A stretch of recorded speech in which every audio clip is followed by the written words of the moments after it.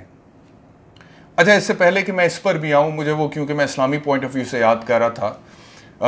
رہا تھا اور میں کہہ رہا تھا کہ شرعی طور پر ایک مسلمان کی حیثیت سے مجھے یہ بات سمجھ نہیں آتی ہے، تو مجھے وہ واقعہ یاد آ گیا حضرت موسیٰ علیہ السلام کا کہ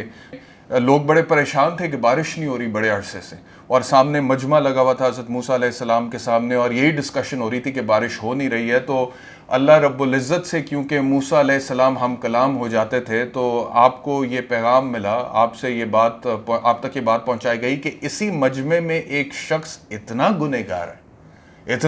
ہے کہ اس کی وجہ سے مصر میں بارش ہو نہیں رہی۔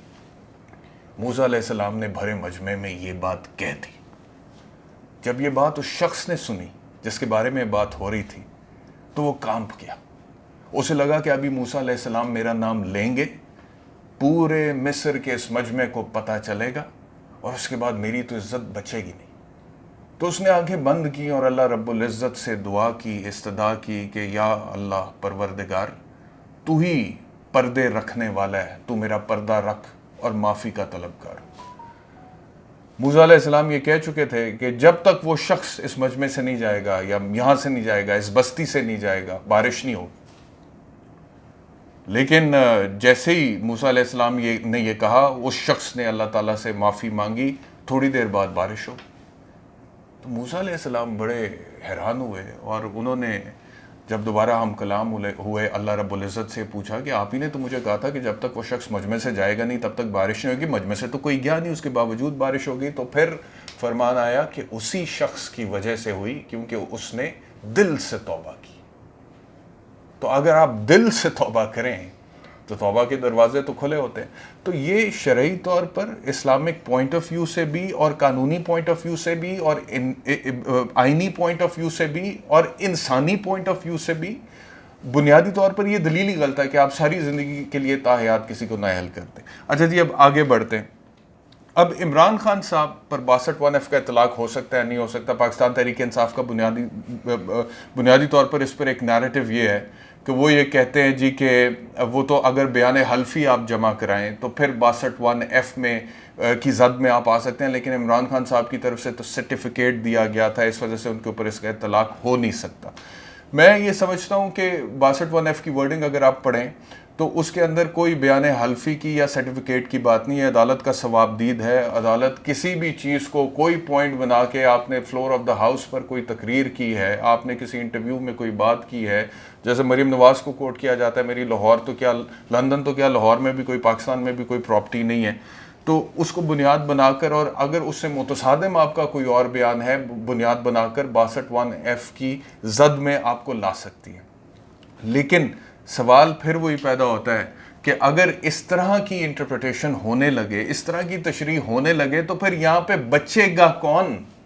اگر عمران خان صادق اور امین نہیں ہے تو پھر کون ہے؟ مطلب کہ کس کو آپ کہیں گے کہ صادق اور امین ہے؟ ہماری سیاست ہے کیا؟ اس میں کوئی فرشتے بیٹھے ہوئے ہیں؟ وہ لوگ بیٹھے ہوئے ہیں جو ساری رات عبادت میں مشغول رہتے ہیں اور تہجد گزار ہوتے ہیں، اور اس کے بعد صبح اٹھ کے لوگوں کی خدمت کے لیے سیاست کی غرض سے باہر نکل جاتے ہیں۔ یہاں پر تو ایسا بندہ مافیا بیٹھا ہوا ہے جو سیاست صرف اس وجہ سے کرتا ہے کہ اس نے اپنے ایسٹس بنانے، سیاست صرف اس وجہ سے ہوتی ہے کہ کس طرح سے آپ نے تھانہ، پٹوار خانہ، کچہری جو ہے اس کو مینیپولیٹ کرنا ہے، سیاست اس وجہ سے کرتا ہے کہ آپ کا اثر و رسوخ ہونا چاہیے، طاقت ہونی چاہیے، اقتدار ہونی چاہیے۔ تو اگر آپ اخلاقیات کا تو ویسی جنازہ نکلا پڑا ہے اس ملک میں، خاص طور پہ سیاست میں، تو اگر آپ اس ایک بات پہ، اس سرٹیفکیٹ پہ جو کہ چارٹرڈ اکاؤنٹنٹ کی طرف سے دیا گیا تھا اور جس کو عمران خان بعد میں انڈورس کر اپنی طرف سے دے رہے ہیں، تو پھر اگر اتنی اسٹرکٹ انٹرپریٹیشن آف 62(1)(f) ہوگی تو پھر کوئی بھی نہیں بچے گا۔ Every single politician of the country, one way or the other, will get disqualified under 62(1)(f) of the Constitution of Islamic Republic of Pakistan. تو یہ انٹرپریٹیشن قانونی طور پر پاسبل ہی نہیں ہے، یہ ہو ہی نہیں سکتی، اور اگر یہ ہو جائے گی تو میں سمجھتا ہوں کہ بہت زیادہ ظلم ہوگا۔ اب پاکستان مسلم لیگ نواز جو کہہ رہی ہے کہ ہم اس طرف جائیں گے اور عمران خان صادق اور امین نہیں رہے ہیں، تو کیا وہ اس لیے کہہ رہے ہیں کیونکہ ان کو پتا ہے کہ عمران خان کے خلاف سپریم کورٹ سے فیصلہ آ جائے گا، یا پھر وہ اس لیے کہہ رہے ہیں کہ عمران خان کے خلاف یہ معاملہ ہم کھڑا کریں, عمران خان اپنی صفائی پیش کریں گے, یہ سارے دلائل سامنے آئیں گے جو کہ ابھی میں بھی آپ کی خدمت میں پیش کر رہا ہوں, تو پھر یہ بات بھی سامنے آئے گی جو فیصلہ میاں نواز شریف صاحب کے حوالے سے ہوا تھا 62F کا, جس میں تاحیات نااہلی ہوتی, وہ بھی غلط تھا. بنیادی طور پہ میاں نواز شریف صاحب کی واپسی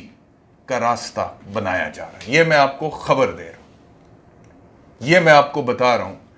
کہ یہ جو 62F کی عمران خان کے حوالے سے بات ہو رہی ہے کہ سپریم کورٹ جائیں گے, عمران خان کو نااہل کرائیں گے, یہ عمران خان کو نااہل کرانے کے لیے نہیں ہے, کیونکہ نااہلی پاسبل نہیں ہے.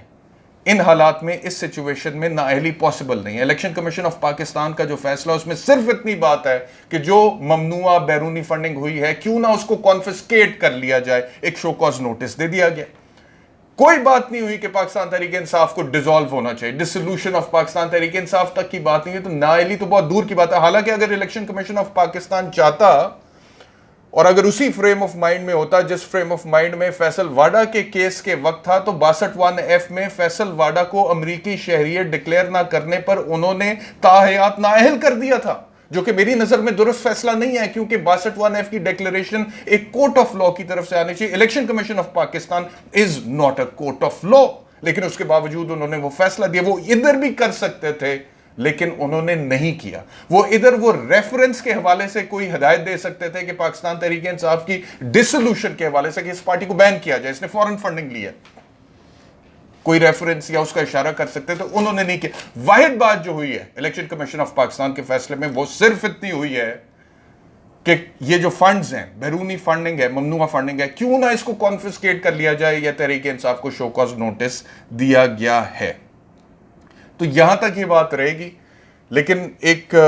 نیریٹو بلڈ کیا جائے گا, ایک بیانیہ بلڈ کیا جائے گا پاکستان تحریک انصاف کی ڈسولوشن کے حوالے سے, ایک نیریٹو بلڈ کیا جائے گا عمران خان کی تاحیات نااہلی کے حوالے سے. اور پھر جب وہاں پر پاکستان تحریک انصاف کی طرف سے یا دیگر سٹیک ہولڈر کی طرف سے آرگومنٹ آئے گا کہ دیکھیں جی یہ تو آئینی طور پہ, قانونی طور پہ, اخلاقی طور پہ, سیاسی طور پر مناسب ہی نہیں ہے, ہو ہی نہیں سکتا, تو پھر میاں نواز شریف صاحب کے کیس کو دوبارہ کھولنے کی کوشش کی جائے گی.